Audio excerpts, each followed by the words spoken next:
Dr. King, we're delighted to have you here. I'm pleased to be here, Tim.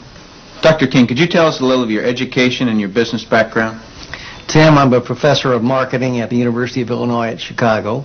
I got my bachelor's and master's degrees from the University of Texas in Austin, spent a tour of duty with the Exxon Corporation, and then returned to get my doctorate in business administration from Harvard University. More important to this discussion, over the last 6 years, I've been involved in doing research, teaching, and consulting in network marketing. So coming from such a conservative school, and I know you a little bit, and I know you to be very conservative, what caused you to look at network marketing to begin with? In 1990, we had a major economic recession in the United States.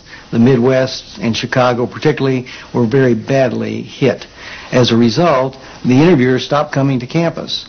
We were graduating hundreds of students a semester, and they weren't getting jobs. Our alumni were coming back to us, losing their jobs, looking for help, and we had nothing to offer them. Now, I started looking, because of my background in business consulting, at alternative career paths. I went out and I looked at starting your own business, at home-based businesses. I looked at franchising. I looked at direct selling. And in the direct selling arena, I backed into network marketing. Now, I was very cynical, skeptical. Tim, I was negative about network marketing. They don't teach network marketing at the Harvard Business School, and I didn't know much about it. The end result was one of my students who was on the team asked me, "Why are you so negative about network marketing?" I looked at that young man and I said, "Son, I know enough to know I don't want to know any more." That student looked at me and he said, "Professor, if I gave you that answer to that question with no more information than you have, you would give me an F." I turned to him and I said, "Son, you're absolutely right. I have no basis for that conclusion. You just made an A." As a result, we went to the library, we went to meetings, and for the next 6 months, we did due diligence on the network marketing industry. I visited the top companies. I talked to network marketing leaders. I became an evangelist. In 1990-91, we started teaching network marketing in the marketing curriculum at the university. Wow. Was there any resistance from the dean of the school or the alumni? As it turned out, our dean at the time was a very entrepreneurial operator. He was looking for outreach programs that we could initiate. I had done my due diligence. We were getting good reviews in terms of student responses. So the dean said, "Maintain your professional profile and let's move forward with network marketing." What is your view of the industry of network marketing now, and where do you see it going in the future? Tim, the industry is coming of age.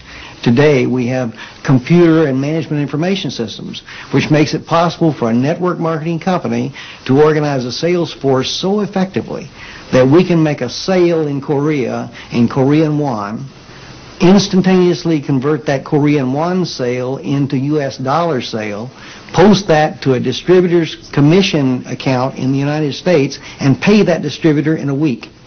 Never before in the history of this industry has that been possible. So we have gone through a dramatic technological wave in the 1980s, the early 90s. I argue now we're moving into the wave of professionalism, and I emphasize professionalism at several levels. Number one, we are seeing more and more professionals, physicians, dentists, attorneys, CEOs, college professors, going into network marketing. Secondly, we're seeing a completely different attitude on the part of the press. The Wall Street Journal, Forbes, the Chicago Tribune, regional dailies around the United States are giving network marketing very positive press.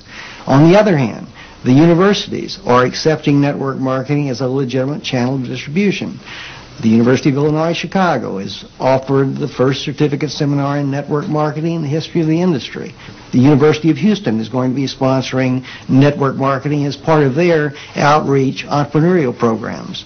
We are seeing more and more community colleges setting up network marketing courses on their campuses.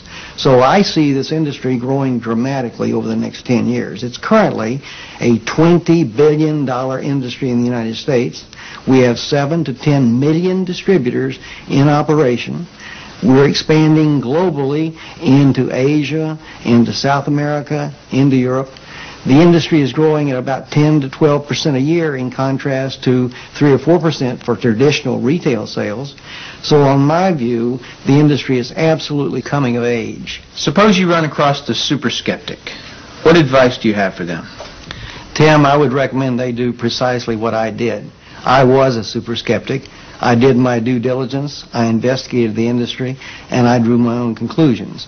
I strongly recommend that you do your due diligence and then begin to define precisely what role you want to play in the network marketing industry. Set realistic expectations.